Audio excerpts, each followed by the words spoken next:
Hello mga kasari-sari store, good afternoon. Kamusta kayo sa inyong mga tinda-tindahan?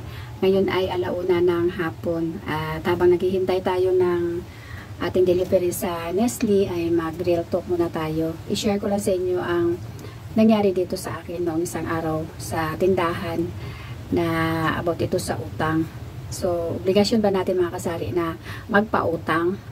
Kasi ito ang topic natin ngayon about sa parang obligasyon natin na magpautang sa ating mga tumer.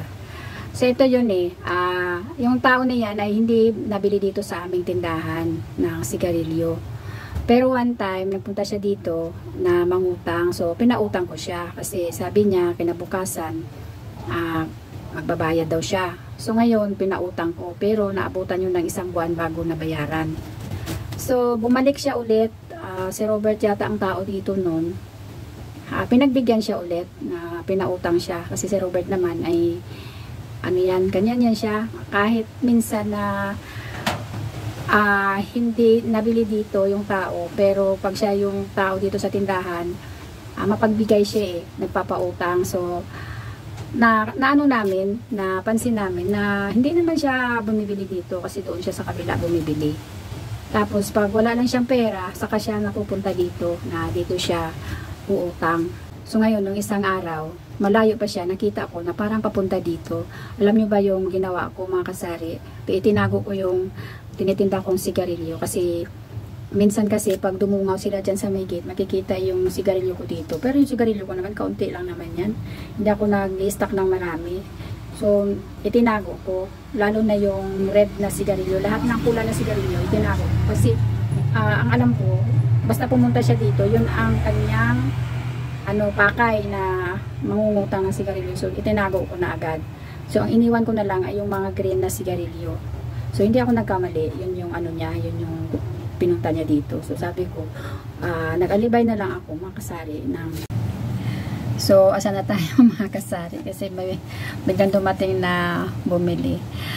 So, yun nga, yung about doon sa taong mangungutang dito sa akin na sigarilyo. So, tinitinago ko na lahat yung aking sigarilyo na red. So, sabi niya, kung pwede daw siyang makautang ng sigarilyo. Sabi ko, ay, nag-alibay ako mga kasari. Wala na akong sigarilyo na red. Puro na lang lahat green.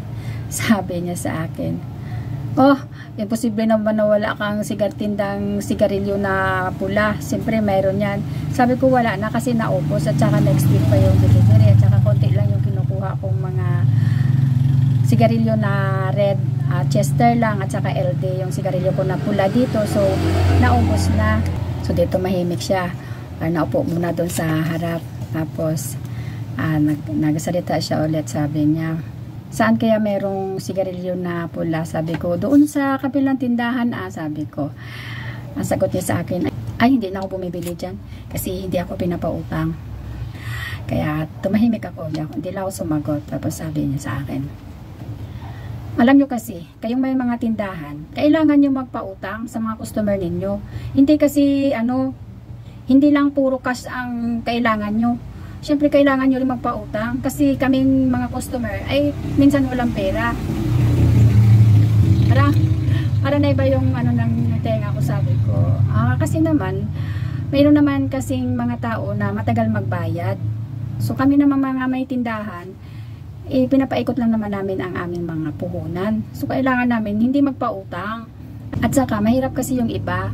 Uutang sila, tapos, matagal magbayad, lalo na yung sigarilyo kasi sa sigarilyo, magkano lang ba itubo namin sa sigarilyo, maliit lang tapos malaki ang puhunan.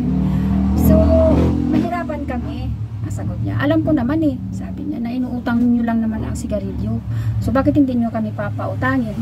O sabi ko, diba mas mahirap yun sa amin kasi nga utang nga yung sigarilyo namin ngayon.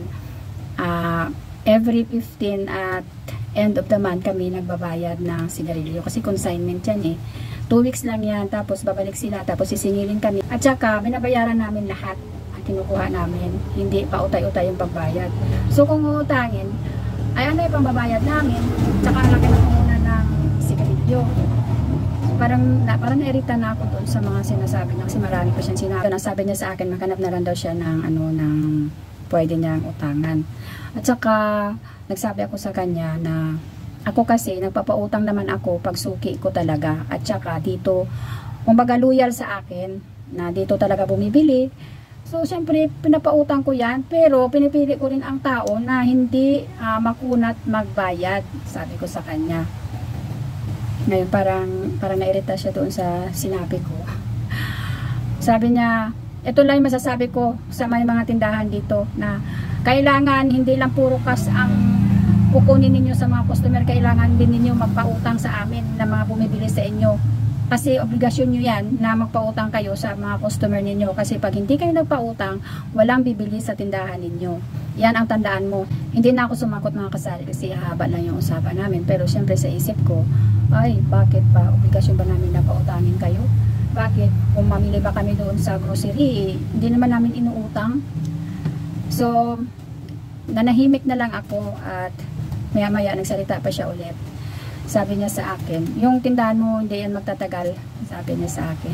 Sa tagal ko nang nagtinda, mula pa 2007 ako nagtinda. Hanggang ngayon nagtitindahan pa rin ako. So sabi ko sa kanya, okay lang yan. Sabi ko, kung hindi magtagal, kung sa bagay, medyo pagod na rin ako magtinda. Pero hanggat may bumibili pa sa akin, magtitindahan ako. Sabi ko sa kanya. At hindi namin obligasyon na magpautang sa aming customer. Dahil hindi din namin inuutang ang aming mga pinamimili doon sa grocery or sa mga ahente. Hindi namin yan inuutang. Kaya wala kaming obligasyon na magpautang sa aming mga customer.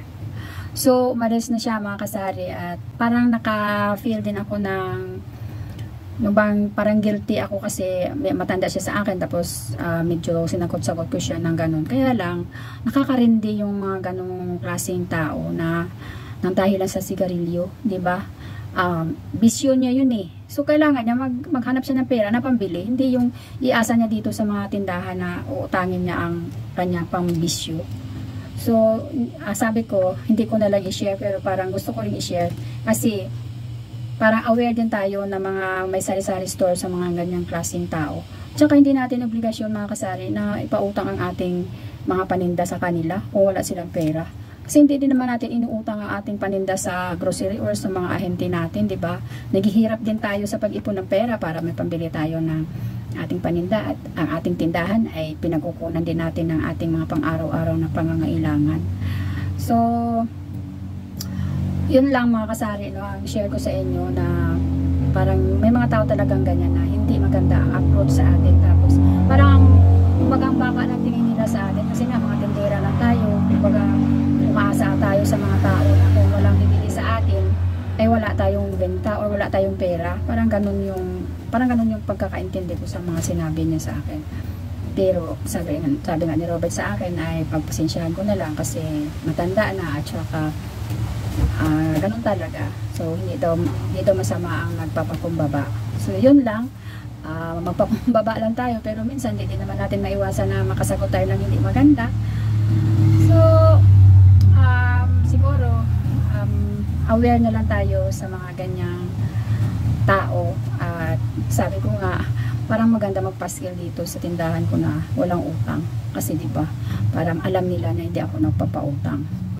So yun lang mga kasari, share ko sa inyo ngayong hapon habang naghihintay tayo ng ating ahente. Hanggang ngayon hindi dumating.